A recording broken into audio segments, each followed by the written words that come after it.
Hi there, and welcome to another episode of Photoshop Friday. I'm your instructor, Jessica Sprague. I'm excited about today's episode because it's a simple technique that will enable us to add order and some design element to our page, but it's quick and easy as well.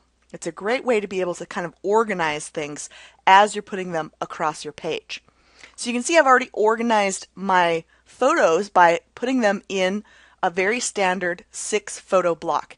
Anytime you're going to be dealing with multiple photos and you set them at equal sizes in relationship to each other like this, you already add in a great sense of order.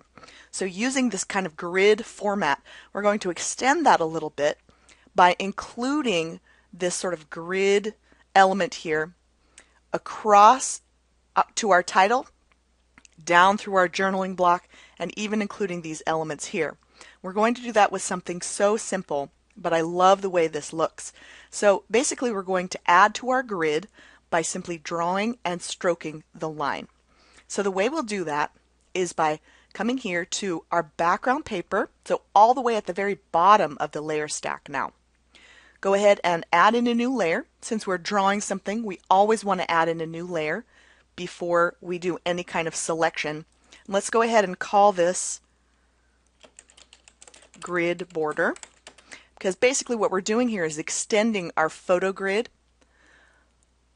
Let's go ahead and grab our rectangular marquee tool. We're going to start over here, someplace behind the photographs. You know, we really could start right here, but it kind of makes sense to me to start kind of over here in the top right corner. You want it to be in just a little bit from the photos so that they feel like they're stretching out and expanding above beyond that border that we're going to make. And now we're going to bring our selection down to about the same spot on that lower right photo, and then all the way over so that we're hitting just in between or just at the middle, maybe just a little to the left of that title and right through the middle of that journaling block. So basically what we've done here is captured this whole center piece, which is a really cool effect. Now, rather than making it really dramatic by filling this and creating a clipping mask, we're going to keep this pretty subtle. So let's go ahead and with that new layer targeted, we're going to go ahead and just stroke this with a 5 pixel or 8 pixel line. I like anywhere between 5 and 10 for just a simple line that we're going to be drawing here on a layout. Let's go ahead and come up to Edit and Stroke or Outline Selection. I'm going to go ahead and choose a dark brown color. So we can click on our color swatch here, and I'm going to sample out maybe from my journaling block, or you can feel free to just come on down here within the reds, kind of maybe up more into the oranges a little bit to get ourselves dial up a nice dark brown color. Since I've already got dark brown in my layout, I'm going to go ahead and choose that one. But feel free to really dial up any color that you like. Let's go ahead and go with 8 pixels here. Any bolder than that and it really starts calling attention to itself. And really what we want here is just that kind of subtle drawing together of all of the elements. And we do that by placing them within a bounding area. So let's go ahead and click OK here and see how we did. Control D or Command and D to deselect, and look how beautiful. So all of a sudden, all of these elements right here became wrapped in visually with our grid of photos. It's a very cool effect. One thing I do want to do though, let's go ahead and zoom in. You can see that our border kind of comes down here behind the O in my title, and it kind of comes down here into my transparent journaling block. And what I'd like to do is actually just hide that effect. There are 2 ways to do this.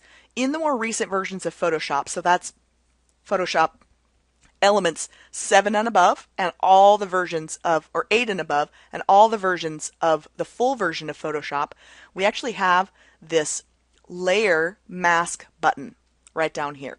If you're using a previous version of Photoshop, so anything Photoshop Elements up to 7, go ahead and use your selection tool again. Select over this bit right here and just hit delete. For those of us who have this layer mask button, I'm going to show you another technique. So basically what we're going to do is, with our grid border layer targeted, let's add a layer mask. That layer mask is white right now because it's basically showing everything. Now what we want to do is actually make a selection over the areas of this that we want to hide.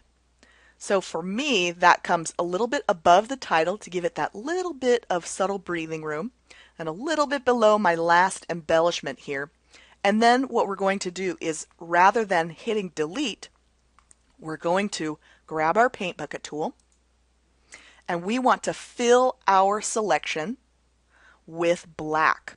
So we're filled with white right now, and if we fill this selection with black, it will add in a layer mask, which essentially hides that area of the layer from view.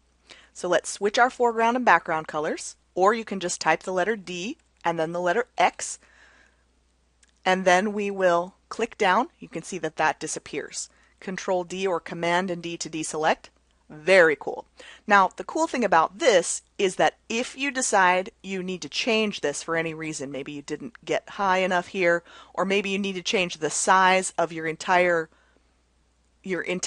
border here, and you need to change the amount of hidden line you have, the best part about this is that you can come back with your selection tool or your brush tool, and I could come back in here to this exact same spot, grab my paint bucket tool again, hit X to switch to my foreground color, which when we're dealing with layer masks is always going to be black or white, and then I just fill that layer again,